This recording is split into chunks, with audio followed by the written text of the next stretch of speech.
course, I also learned with a shock that one of the most protected institutions in this country, Bank of Uganda, there was a breach in their security operations, and I'm told that some equipment have gone missing.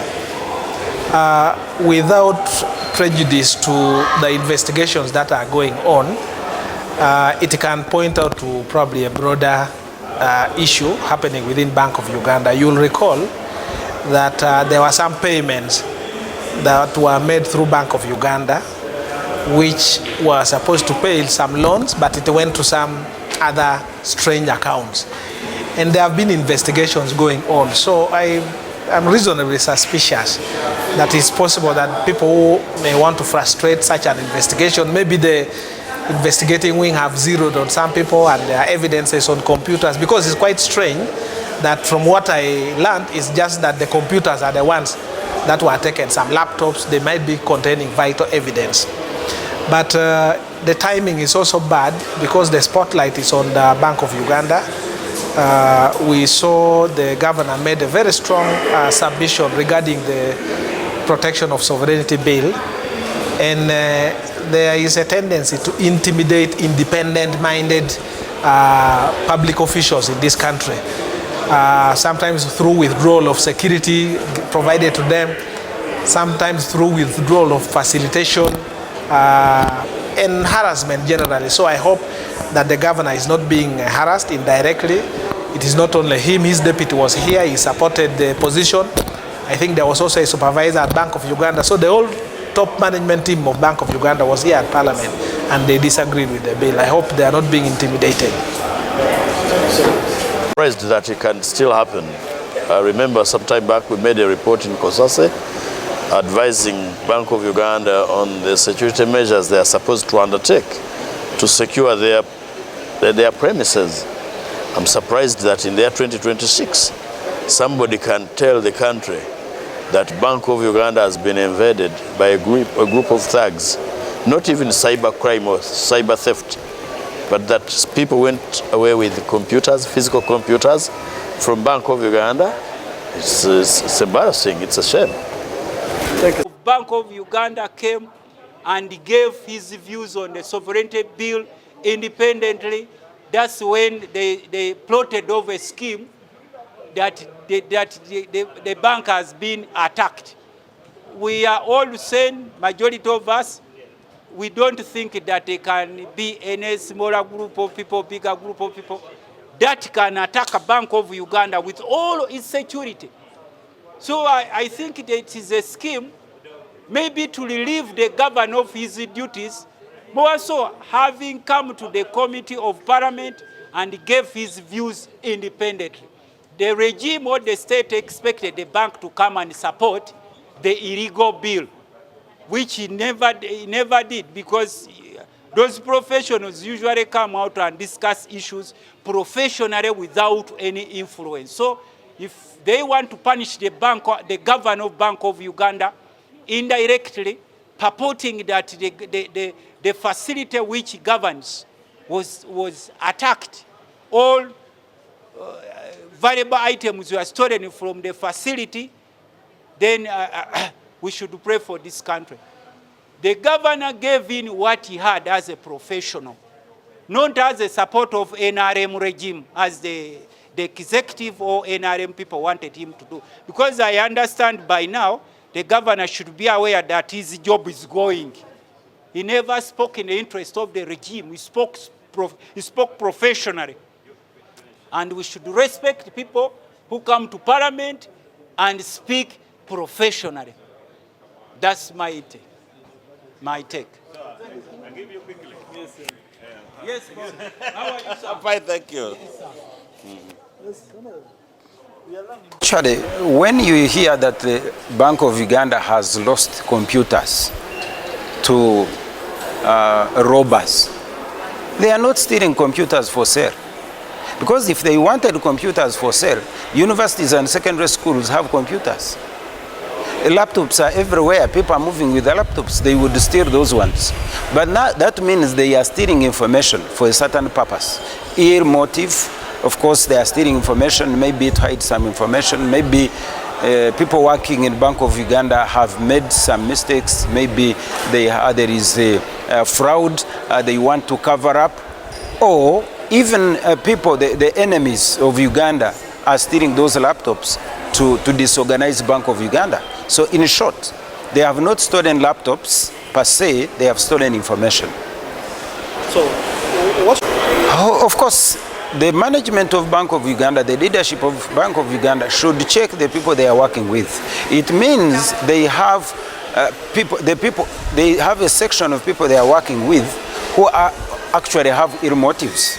And it's good now at the moment, since it is another incident after money was stolen, old notes were stolen. Instead of being burnt, they were saturated by buying things. It means that they are working with wrong people. And this is the time now for them to come out and start checking for those wrong people and eliminate them. If they don't, the whole country is going to suffer shame. It is going to suffer economic problems. I think one, it must be diversionary. Because you remember, this governor, the current governor, when he came before the committee, he was bold to say that this one is not needed, it is uncalled for. But now you can see, besides that, now they've stolen the computers. The next thing you will say, this governor should be interdicted and it will be diversionary. Like the way they've been bringing Okero's case and all the journalists, you are focusing your cameras instead of focusing on sovereignty bill. It is I've just seen that in the press, and the issue of a legal entry into Bank of Uganda basically has a kind of suspicious view that maybe some elements wanted to get information about Bank of Uganda. But as a banker, as far as I know, there is really no particular information you can get from a laptop in a financial institution which might be helpful to anybody, unless somebody is looking for emails, but emails are normally for transactional purposes and for communication. The fact that it happened in a short tower, the short tower is not where the governor sits or where the directors sit, is basically an area of minor operations. So we will just treat that as a petty criminal incident.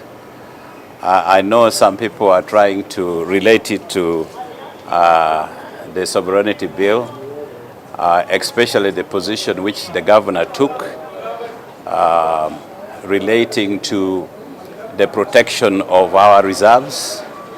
A view as a banker, I personally and strongly support the view of the governor. And today we are going to discuss as a caucus the report of the Joint Committee. And my view to the NRM caucus is that as long as we protect the issue of foreign currency reserves and allow the remittances to flow in without any encumbrance whatsoever, and making sure that the responsibilities and the roles has already been provided to Bank of Uganda and Financial Intelligence Authority is unencumbered and not played around with. We will look at what this specific bill will address. So the Bank of Uganda's unique responsibility of carrying out our monetary policy, the core role of Bank of Uganda, is already covered under the law. And the law that enacted the creation and the operations of Bank of Uganda says in its operations, Bank of Uganda will not be subject to anybody at all, especially in the conduct of its core roles. That is provided for under the Financial Institutions Act. And also FIA, banks sweep remittances, whether outside the country or inside the country, as long as it's within a range of 50 million shillings. They are swept by the compliance team in all banks, and they scrutinize it for the purposes of looking for suspicious transactions. So any transaction which is suspicious is on a daily basis swept by all banks, identified and given to FIA for the purposes of following it up. Maybe it is terrorism financing, or drug money coming in, or the fruits of corruption, or money laundering. That is already captured under the law that created the FIA. And so the incident at BOU, for me, I would treat it as a petty crime. The authorities will investigate and give the public their findings. I would never link it to the statement made by Bank of Uganda governor. I believe so strongly as a banker that Bank of Uganda governor was correct. I uphold the same position.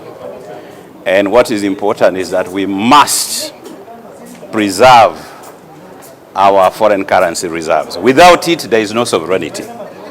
I absolutely agree on that one. So we're going to discuss that and make sure, and actually the president also agreed with that provision, that please don't tamper with what contributes to the health of our economic fundamentals.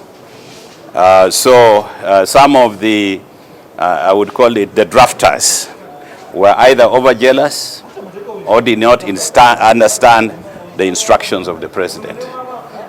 There was actually an executive overreach in terms of drafting. So a moment that is corrected, we will now focus specifically on the policy outlook that affects policies, especially regarding our sovereignty. People are trying to interfere with the running of our country. That one, we'll look at it and we will absolutely pass that bill. When it is completely handled carefully, all those unsavory provisions which undermines the health of our economy, we'll have to remove them. So I thank you. I've spoken very many things at the same time. Huh? At the same time. The governor was right. Iwinyo. Thank you. Thank you. The governor was right. The banker. How are you? The banker. Welcome. Thank you. First and foremost, the country has woken up to news which is unfortunate, that there was a break-in to the central bank. Number one, a central bank of a country is a very strategic installation. It is a strategic facility to a nation. And it ought to be one of the most well-protected places or installations, because it is at the heart of the financial ecosystem of a country. And one is that whereas there's an assurance by the management of the bank that there are investigations going on, these particular investigations ought to be fast-tracked, because over the short period we've been seeing some uncoordinated movement of troops within the bank, For example, the time we had a cyber hacking, and the country lost, I think, nearly 60 billion shillings through some of these wrong payments.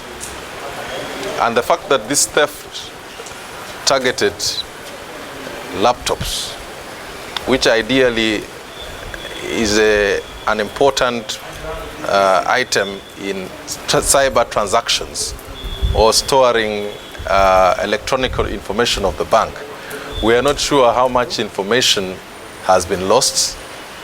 There could be key passwords lost, because you'll notice that most of the financial transactions now are electronic in nature. So how safe is the information of the bank? How safe is information regarding Ugandans and their finances? We know that around the place where the bank is, there are so many other shops even selling laptops there. How come those shops where there were not break-ins there, but the break-in is particularly at the central bank, where we perceive that security is even tight? So the intentions of this particular team ought to be deeply investigated, so that the country gets to the bottom of matters of this nature. So we expect, as people involved in the trade committee and are interested in Ugandans getting the best out of out of the mandate of our central bank, we expect a fast-tracking and a speedy process investigation, and whoever is involved in schemes of this nature ought to be placed in the hands of the law as immediately as possible. Thank you. Thank you so much, sir.